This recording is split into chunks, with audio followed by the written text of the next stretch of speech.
Manis mulutnya ini kawan ya kan. Mulutnya Mas Anies nih manis banget. Dan banyak orang-orang yang menjadi korban kemanisan mulutnya Mas Anies ya kan.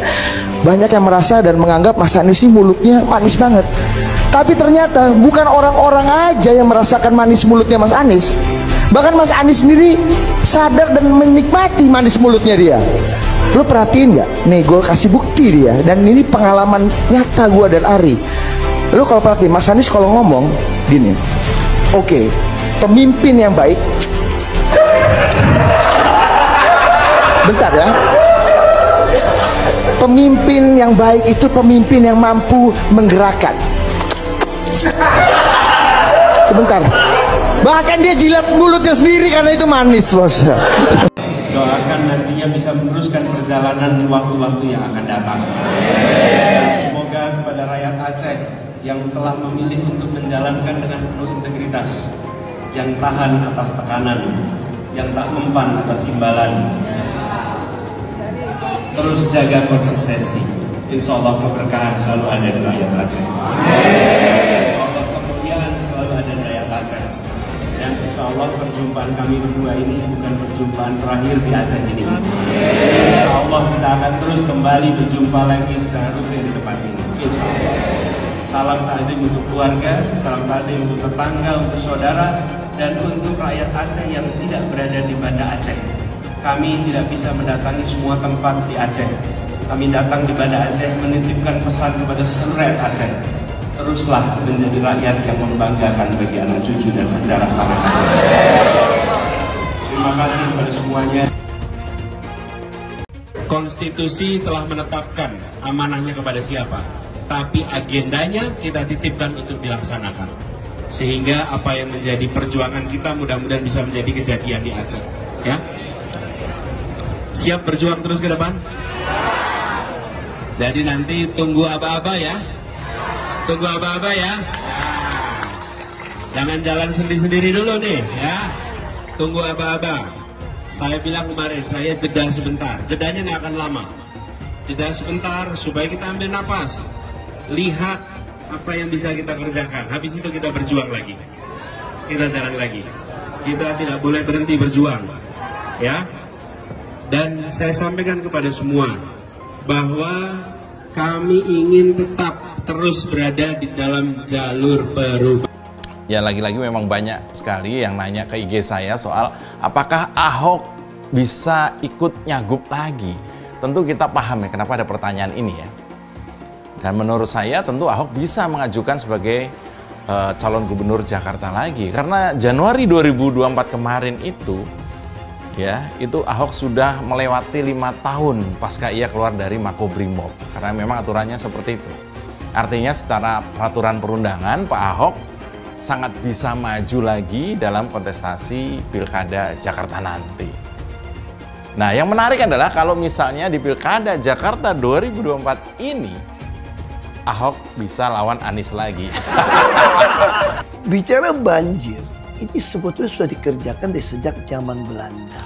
Teorinya ketika air datang banyak, air itu bukan dibendung, kalau bangun bendung tetap dia bisa meluap kan. Apakah kita Belanda membangun resapan, sumur resapan?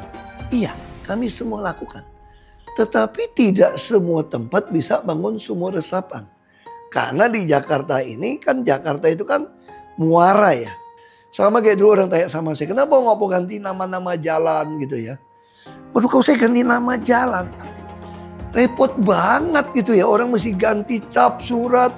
Semua surat itu menambah biaya, menipiskan kantong orang Jakarta gitu. Kita fokus saja lah apa yang membuat perut kenyang warga Jakarta, pikirannya tenang, asal otaknya penuh gitu ya, sama dompetnya penuh. Itu aja kita fokus. Jangan hal-hal administrasi akhirnya membuat terjadi oknum pungli memanfaatkan. Ada maklar yang membantu mengurus itu semua. Nah, itu yang saya pikir. Yang paling penting bagi saya bukan kajian-kajian. Kita tahu terlalu banyak. Yang paling penting Anda berani eksekusi. Kadang kita tidak populer. Tapi demi untuk Jakarta lebih baik, popularitas itu tidak penting. Hanya sementara kalau popularitas hanya pencitraan. Bagi saya yang paling penting adalah melakukan eksekusi sehingga kita meninggalkan legacy. Apa yang kita kerjakan itu ada. Jadi sekali lagi bagi saya itu bukan suatu hal yang sangat penting. Jadi jangan merepotkan orang lah. Kenapa saudaraku yang masih saya perjuangkan Anies Baswedan dan Muhaimin kok datang ke KPU tanda tangan menyetujui kemenangan 02? Janji tanggal 22 datang ke depan masa, kita nggak datang. Kita ditipu terus. Ya, bagaimana? Jauh-jauh hari sudah saya ingatkan, ini hakim sudah bermasalah.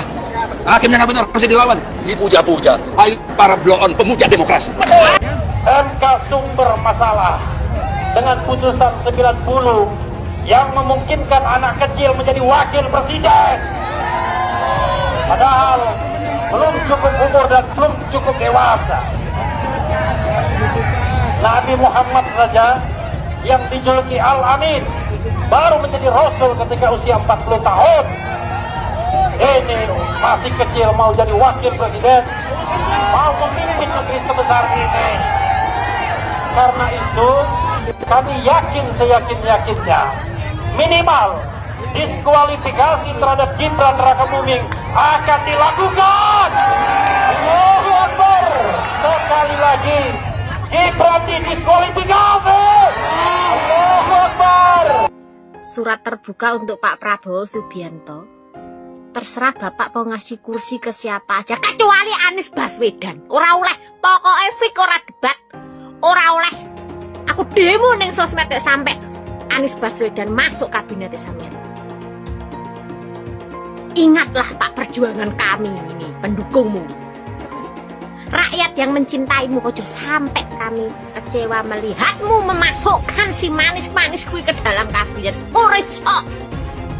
Ora oleh, pugei. Bangsa Indonesia adalah bangsa pejuang, bukan bangsa pecundang. Kemerdekaan Indonesia adalah atas perjuangan para ulama, kiai habaib dan para tokoh-tokoh panding badar, bukan pemberian daripada Jepang, bukan pemberian Belanda, apalagi pemberian Cina. Maka saya serukan untuk turun ke jalan, untuk bisa menyuarakan hati nurani rakyat, untuk mengawal MK, insya Allah diberikan kemenangan dari Allah Subhanahu wa Ta'ala. Terima kasih. Assalamualaikum warahmatullahi wabarakatuh. Percaya Prabowo menang, mendingan pindah agama aja, udah itu aja. Oke Mas, ada satu kata terakhir Mas? Ada. Lawan gitu. Yang percaya Prabowo menang, pindah agama. Agamaku Islam, dia nggak percaya. Oke. Silakan datang Jokowi. Saya mau ketemu sama Anda. Saya tidak takut ke Anda ini presiden. Bukan presiden, tukang sapu kok. Jakarta yang tahu waktu jadi gubernur DKI. Ini yang warga Jakarta coba deh bersuara di sini. Gimana sih Jakarta semenjak kepemimpinan Pak Anies? Coba kalian nilai dari 1 sampai 10. Komen di bawah. Jujur gue kepo banget nih. Tidak aja cerita Ahok dengan Anies. Ketika saya kalah, saya langsung kasih Anies penghargaan, ucapan segala macam. Tapi yang tidak bisa saya terima, ketika Anda menang, Anda pidato memecah belah bangsa. Bahwa Jakarta udah kembali ke pangkuan pribumi yang dijajah selama ini. Itu teksnya di mana-mana. Itu sangat memecah belah bangsa. Saya ini asli Indonesia sesuai undang-undang loh. Apa karena saya namanya Ahok? Itu yang tidak betul seorang Anies lakukan. Bagi saya Anies sangat tidak negarawan. Anda udah menang, yes okay gitu loh. Saya juga tidak bawa ke MA, nggak bawa ke MK. Waktu Anda ulang tahun DKI saya juga datang. Tapi kenapa Anda mesti pidato seperti itu? Pak Ahok tidak akan pernah bersatu dengan Pak Anies. Sekarang dia bilang Pak Anies tidak negarawan. Mohon maaf nih, saya juga tak setuju terhadap statement Pak Anies yang bilang pribumi dan segala macam. Saya sangat tidak setuju, saya mengutuk kata-kata itu. Itu Muhaimin Iskandar pasti akan menjadi tersangka. Apakah kasus korupsinya ada indikasinya kuat? Laporan BPK. Laporan BPK itu menyimpulkan Formula E tidak boleh dibiayai oleh APBN maupun APBD. Firm itu ya? Firm, karena menurut undang-undang yang boleh dibiayai oleh APBN, APBD itu undang-undang olahraga tertentu yang disukai rakyat secara masif. Nah, lalu disebut yang masif itu apa? Sepak bola, voli, bulu tangkis, sirkuit itu tidak ada. Nah, lalu BPK minta ini supaya didalami, ada indikasi tidak benar. Nah, setiap ini mau didalami, ribut. Katanya mau menjegal Anies gitu. Sehingga sekarang ya Ya kalau pertimbangan politisnya begitu, saya bilang silakan aja KPK. Tapi kalau Anda tanya ke saya, bukan bahkan saya ya, KPK itu bahan. Kalau Anda tanya ke saya, Anda pedulikan itu tegakkan. Yang tersangka setelah Pilpres ini namanya Anies Baswedan dan Muhaimin. Mas Anies pernah terkait dengan dengan kasus Formula E, kemudian Mas Ganjar terkait dengan iktp, kemudian Pak Gus Muhaimin terkait dengan kasus yang lain, dan mereka pernah dipanggil KPK. Nah kemudian dia jelaskan karena ada proses kasus itu, bisa jadi pasca Pilpres ada yang jadi tersangka. Itu pendapat seorang Fahri Hamzah. Kalau ada proses yang kemarin misalnya tertahan karena kan berdasarkan kebijakan penegak hukum terhadap para calon termasuk para caleg itu dihentikan. Ya, orang yang sudah diperiksa ya dihentikan ketika dapat status sebagai caleg atau capres atau cawapres. Ketika ada pelanggaran etika dan Bapak tetap jalan terus dengan cawapres yang melanggar etika, artinya ada kompromi atas standar etika. Standar etika ini fakta. Ini fakta. Dan kemudian dalam pidato Bapak mengolok-olok tentang pentingnya etika. Saya tidak tega untuk mengulanginya. Pertanyaannya, apa penjelasan Pak Prabowo soal itu semua? Saya menilai, maaf ya, karena Anda desak saya terus saja saya menilai Anda tidak pantas bicara soal etik. Itu saja. Saya merasa bahwa Anda itu posturing, ya. Anda tuh menyesatkan. Itu aja, ya. Saya boleh berpendapat kan? Saya menilai Anda tidak berhak bicara soal etik karena Anda memberi contoh yang tidak baik soal etik. Terima kasih. Pak Prabowo, itu sebelumnya Pak Prabowo sudah menyumbangkan 400 miliar untuk pencalonan Pak Anies sebagai gubernur. Nah itu kalau kita bicara etik di mananya? Dan kalau Mbak bilang Pak Prabowo hanya mengejar kekuasaan, saya tanya, karena Pak Anies memangnya maju jadi capres itu mengejar apa? Saya tanya, apakah nggak mengejar kekuasaan sebagai calon presiden? Mas Anies. Mas Anies, masa sih angin kok sampai nggak punya KTP lo ya? Angin keluar, angin masuk, angin keluar, masuk angin dodo ya, angin puting beliung, wes angin-anginan itu kok semua bisanya nggak punya KTP itu lo ya? Angin dari Jakarta ke Lampung ke Sumatera ke Jawa itu ya, kok bisanya liar begitu? Sama seperti air hujan ya, air hujan itu yang banjir itu bukan banjir ya, itu air parkir ya, air yang parkir Mas Anies. Mau punya pemimpin yang seperti itu ya, mau punya pemimpin yang seperti itu, dikiranya rakyat ini bodoh semua kali ya. Air hujan jatuh ke bumi, nggak boleh masuk gorong-gorong. Yang banjir itu bukan banjir, itu parkir, Mas Anies. Mas Anies pernah jadi gubernur 5 tahun di DKI. DKI menerima indeks polusi tertinggi di dunia. Bagaimana dengan anggaran 80T, Pak Anies sebagai gubernur tidak dapat berbuat sesuatu yang berarti untuk mengurangi polusi. Terima kasih. Polusi udara tak punya KTP, angin tak ada KTP-nya. Angin itu bergerak dari sana sini. Ketika polutan yang muncul dari pembangkit listrik tenaga uap mengalir ke Jakarta, maka Jakarta punya indikator, karena itu Jakarta mengatakan ada polusi udara. Ya susah kalau kita menyalahkan angin dari mana saja ya. Kalau kita dengan gampang menyalahkan angin, hujan dan sebagainya, ya mungkin tidak perlu ada pemerintahan kalau begitu ya. Apa yang bisa diharapkan dari Anies? Nggak ada. Jakarta amburadul, mimpin Jakarta aja amburadul, apalagi mimpin Indonesia. Anies itu perbual. Kayak mana apa karena perbual itu? Pembohong. Pembohong itu Anies itu. Gak usah dengar itu. Nggak layak jadi pemimpin. Apalagi jadi presiden. Di Jakarta aja kamu tengok itu amburadul. Di Jakarta tingkat kemiskinan tinggi. Pembangunan apa yang bisa dibangun Jakarta? Satu puskesmas pun Bangunnya nggak ada. Masjid aja nggak ada dibangun. Mau ibadah. Di mana-mana kelebihan bayar. Apa yang bisa dibangun Anies? Satu aja nggak ada. Satu saja tunjukkan apa yang bikin Anies dibangun di Jakarta. Anies, siapa belakangnya? Oligarki, satu. HTI, FPI. Masa Indonesia bukan cari orang Yaman. Indonesia cari nyaman. Lawang jadi gubernur aja 5 tahun kamu nggak ngerti masalah Jakarta. Apa yang kamu lakukan dengan Jakarta? Nggak ada, Nis, nggak ada. Masalah Jakarta segitu banyak tak satu pun yang selesai. Yang ada malah kerusakan bertambah. Saya mensyukuri kenapa kalah, kenapa ditahan. Saya bersyukur atas itu semua. Saya coba bayangkan ya, kalau seandainya waktu itu kita menang,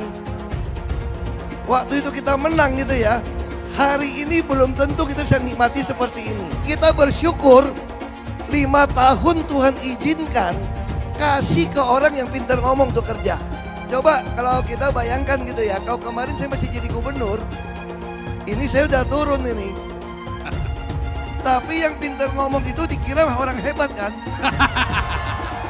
Ini lebih berbahaya tahun 2024, langsung ketahuan karakternya. Langsung ketahuan itu. Di saya juga ada kutipan Pak di kamar saya Pak. Tulisannya, Jakarta telah mengambil keputusan yang fatal. Jangan sampai bapak politik identitas justru menang dengan cara menipu umat Kristen. Jadi kalau sekarang umat Kristen mendukung Anies, mereka akan membayar mahal kerelaannya untuk menukar iman hanya untuk kepentingan sesaat. Kita tahu Anies lahir dari apa? Politik identitas. Yang dia dulu melabeli kafir semuanya kepada yang non-muslim. Saya mintalah kepada muslim yang waras dan kepada kelompok minoritas. Janganlah Anda memilih pemimpin yang berkarakter seperti Anies. Gen Z juga tahu kalau Anies adalah sosok yang didukung kelompok intoleran yang membuat Pilgub DKI 2017 menjadi sangat kotor. Politik identitas yang mengarah ke perpecahan seperti yang dikeluarkan pendukungnya Anies, yaitu Kadrun bin Kampret. Kafir lah, laknat lah, PKI lah, ya cuman itu doang kemampuannya. Itulah pendukung Anies. Jangan pernah takut melawan kadrun yang cuma pengen Indonesia hancur. Bapak politik identitas Indonesia Anies Baswedan, Bapak intoleransi Indonesia Anies Baswedan. Jangan lupakan, jangan terlena, jangan sampai dia pecahkan kita dengan dagangan ayat dan mayatnya. Air itu turun dari langit, turunnya ke atap rumah langsung sumur bor, bukan ke sungai dan ke laut. PKI yang kita harapkan, Anies Baswedan yang begitu jelas Islamnya, 4 tahun 8 bulan jadi gubernur. Mana peraturan pergub saja yang melarang miras? Mana perda Islam apalagi? Yang akhirnya tidak berani juga menegakkan hukum. Banjir tetap banjir, macet tetap macet, kriminalitas Jakarta. Anda tahu, 2 menit sekali terjadi pencurian. Sekarang orang sedang euforia, dia mau dicapreskan. Bagaimana umat terjebak lagi, bodoh lagi, masuk lagi. Kalau misalnya memang Anies itu mau maju dan dia tekad mau menegakkan hukum Islam dan menyatakan perlawanan, saya tunggu. Tapi dia tidak lakukan itu. Dulu janjinya apa ya? Dan ini aneh, betul-betul aneh. Ini bukan kampanye, tapi saya sampaikan sini. Di satu sisi menyiapkan jalur-jalur air untuk dikirim ke laut, di sisi lain di lautnya dipasang dengan pulau reklamasi. Tinggal tunggu waktu jadi rob, air balik. Dan ini melawan sunatullah. Kenapa? Air itu turun dari langit ke bumi, bukan ke laut. Harusnya dimasukkan ke dalam bumi, masukkan tanah. Di seluruh dunia air jatuh itu dimasukkan ke tanah, bukan dialirkan pakai gorong-gorong raksasa ke laut. Jakarta telah mengambil keputusan yang fatal. Bukan banjir, itu memang parkir air. Bukan banjir, itu memang parkir air. Masyarakat berkeliling dengan membawa toa untuk memberitahu semuanya, termasuk sirine. KIBON 82 miliar. Apa alat transportasi yang dimiliki oleh hampir setiap orang? Alat transportasi yang dimiliki semua orang adalah kaki. Kalau seandainya orang Jakarta percaya Pak Anies jadi gubernur pun, Saya berani jamin, saya berani jamin, saya berani jamin kok dia akan lakukan normalisasi yang sama seperti saya lakukan kok. Nggak usah bohong lah, nggak usah bohong lah, nggak usah bohong lah. Ketika air sampai di muara, maka siap untuk dipompa ke laut, ke laut, ke laut. Pancasila Soekarno, ketuhanan ada di pantai. Anak Tuhan dari mana? Kalau Yesus anak Tuhan, bidangnya siapa? Besok di seluruh wilayah Indonesia kami katakan damai. Iblis hanya menggoda orang yang beriman. Makanya jarang-jarang orang kafir kerasukan setan. Yang kerasukan setan itu orang baik-baik. Jarang, saya belum pernah nengok Cina kerasukan setan. Pernah tak Ahok itu kerasukan setan? Enggak, setannya juga. Karena sesama setan dilarang saling menggoda. Karena di salib itu ada jin kafir. Karena di salib itu ada jin kafir. Karena di salib itu ada jin kafir. Haleluya. Kepalanya ke kiri apa ke kanan? Kepalanya ke kiri apa ke kanan? Tetap percaya salib itu lambang mulia, bukan jin. Kok ketawa? Aku nggak nyindir siapa-siapa loh. Saya nggak pernah mundur untuk kebenaran, keadilan, kejujuran. Dan peri kemanusiaan, gue nggak pernah mundur.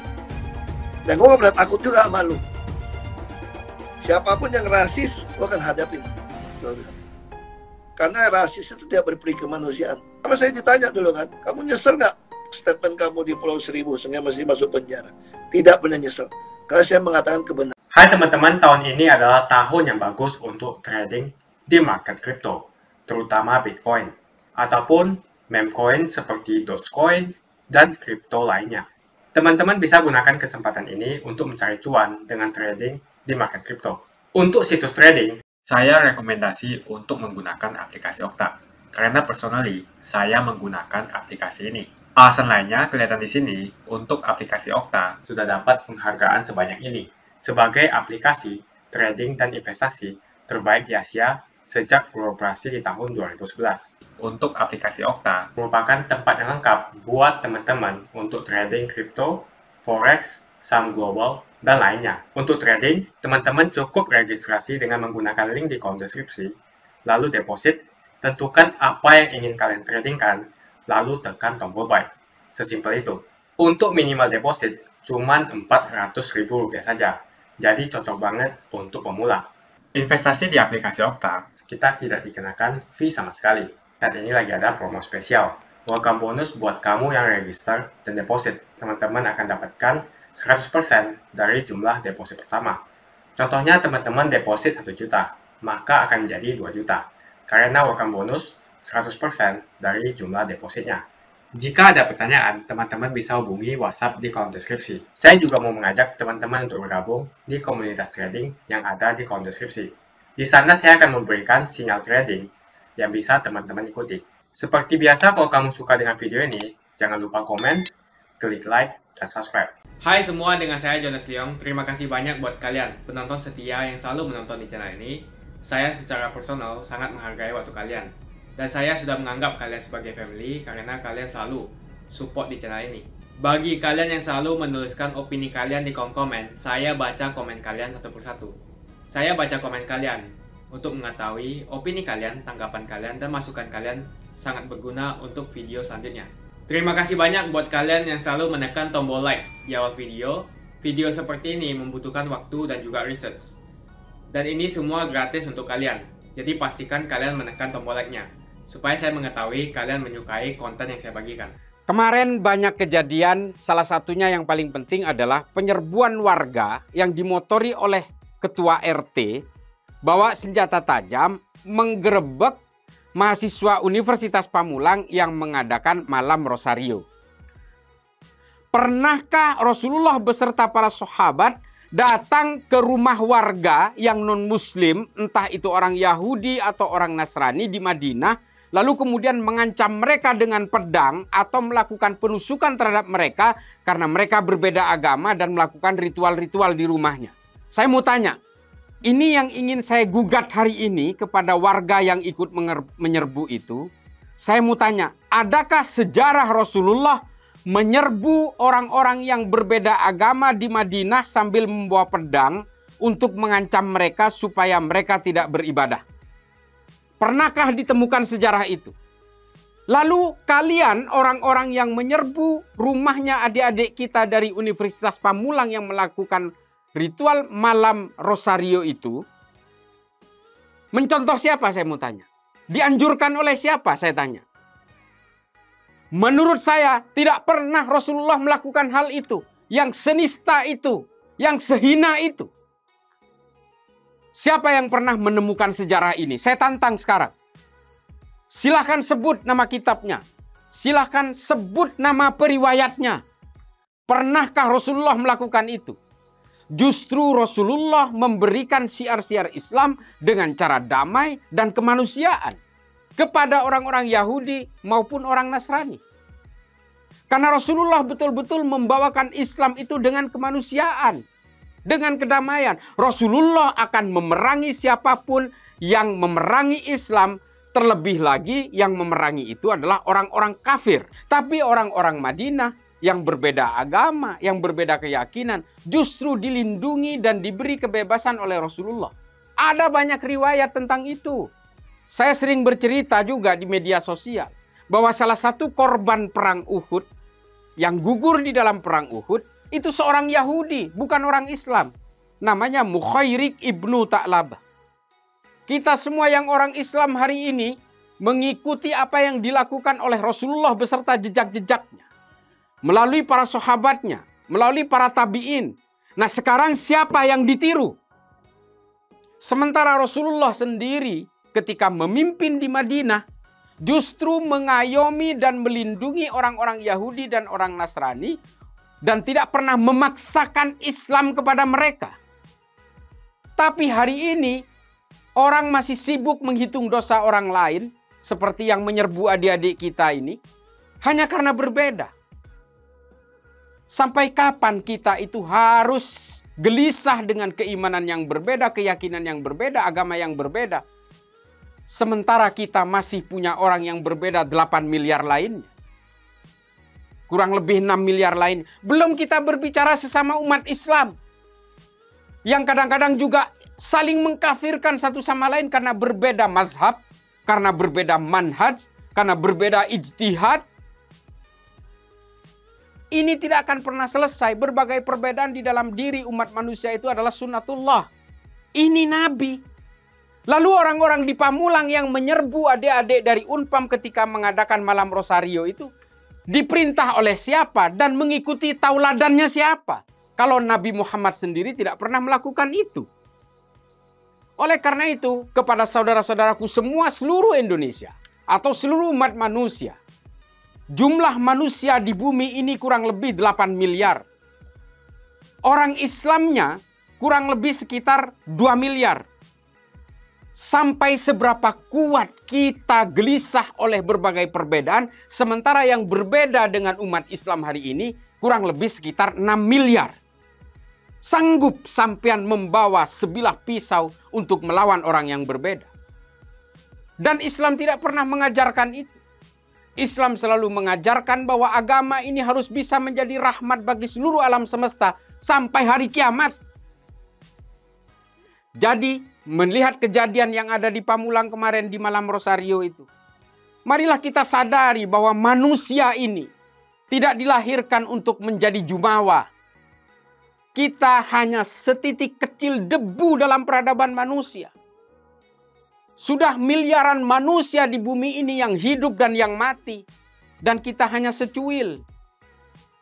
Mungkin para penyerbu itu tidak pernah paham bagaimana kalau mereka itu dilahirkan menjadi orang yang beragama berbeda. Saudara-saudaraku sekalian, keimanan yang kita peluk hari ini di luar konteks hidayah atau kesadaran kognitif, mengikuti agama-agama warisan dari orang tua kita. Saya menjadi Islam karena saya dilahirkan di Madura dari orang tua beragama Islam, maka Islamlah saya. Kalau saya dilahirkan di tempat lain, yang dimana di situ tidak ada orang Islam, mungkin saya tidak akan beragama Islam.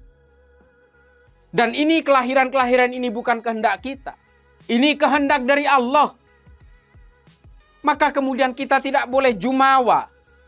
Kita boleh menganggap agama kita ini adalah agama yang paling benar. Boleh. Dan begitulah orang menganut agama. Tapi dengan menganggap benar agama yang kita peluk, tanpa harus menyalah-nyalahkan agama orang lain. Saya sering memberikan analogi yang sangat sederhana. Untuk menganggap istri saya cantik, saya tidak harus menjelek-jelekkan istri orang lain. Demikian juga dengan agama saya. Saya menganggap Islam itu adalah agama yang paling benar, tanpa harus menjelek-jelekkan agama orang lain. Maka kemudian saya betul-betul memprotes betapa bodohnya, betapa tololnya, betapa konyolnya orang-orang yang menyerbu adik-adik dari Unpam ketika mengadakan malam Rosario itu. Hanya karena dianggap sebagai ancaman, karena berbeda. Kita tidak pernah tahu, silahkan kita yang umat Islam ini termasuk saya, menganggap saya begitu beruntung, saya begitu mujur, dilahirkan sebagai orang Islam. Orang Kristen juga punya keyakinan yang sama seperti itu. Orang Katolik juga, orang Hindu juga, orang Buddha juga. Ya begitulah memang metodologi dalam penganut agama-agama. Semua merasa beruntung karena mengikuti agamanya masing-masing. Orang-orang yang menyerbu adik-adik Unpam kemarin ketika mengadakan malam Rosario itu, kalau mereka itu dilahirkan di NTT atau di Papua atau ditakdirkan oleh Allah untuk lahir di Eropa sana, mungkin tidak mengenal Islam. Mungkin juga tidak mengenal apapun, bisa jadi tidak beragama. Atau memang dilahirkan menjadi Katolik, dilahirkan menjadi Protestan. Karena kita semua ini mengikuti agama orang tua kita. Lalu kita kemudian merasa petentang-petenteng bahwa kita adalah penguasa bumi ini karena saya Islam. Karena saya Kristen, karena saya Katolik. Tidak ada kewajiban-kewajiban seperti itu, anjuran-anjuran seperti itu. Rasulullah selalu memberikan syiar Islam dalam kedamaian dan kemanusiaan. Rasulullah menyuapi pengemis buta. Rasulullah menjenguk orang-orang non-Islam ketika sakit. Rasulullah memberikan fasilitas pelataran masjid ketika ada orang tidak mampu melakukan pernikahan anaknya, sehingga Rasulullah menyediakan pelataran masjid. Banyak kisah-kisah yang bersifat koeksisten seperti itu. Ingat, takdir-takdir kelahiran dan takdir-takdir keimanan itu berbanding sejajar. Orang kemudian bisa berpindah agama karena perkawinan. Orang bisa berpindah agama karena kesadaran. Tapi percayalah, yang dimaksud dengan syiar Islam adalah dengan kelembutan, kearifan, kedamaian, dan berbasis kemanusiaan. Kalau Islam digambarkan dengan senjata tajam, kucuran darah, pedang yang tajam, siapa yang akan tertarik kepada Islam? Selama puluhan tahun, Islam digambarkan sebagai agama teroris, diframing oleh orang-orang yang tidak suka kepada Islam. Pada akhirnya dengan kejadian seperti yang ada di Pamulang ini, orang akan menganggap, orang-orang non-Islam akan menganggap bahwa, oh ya benar, Islam itu identik dengan kekerasan. Makanya saya bilang orang-orang di Unpam yang menyerbu adik-adik kita ketika mengadakan malam Rosario itu adalah orang-orang bodoh, tolol, konyol, tidak mengerti tentang Islam. Dia pikir mempertahankan Islam dan menyebarkan Islam bisa dengan senjata tajam. Ini adalah efek dari ulama-ulama yang kadang-kadang menyerukan kebencian kepada pemeluk agama lain.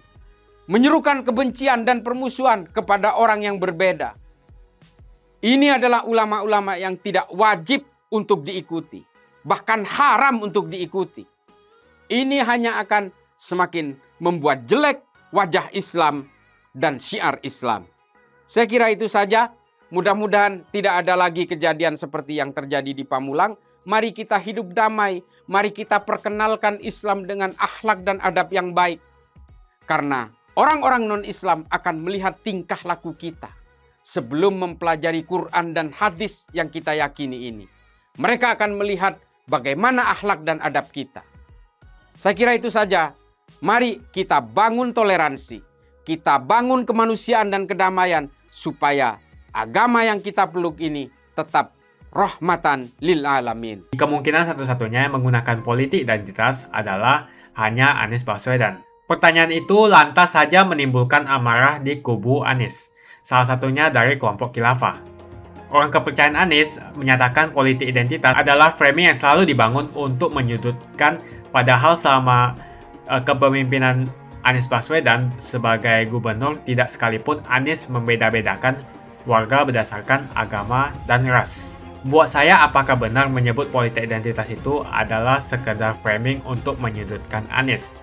Saya akan membantah pernyataan itu. Kubu Anies terus berusaha mengaburkan makna politik identitas. Mereka berulang kali bilang bahwa identitas adalah hal yang alamiah dalam kehidupan manusia.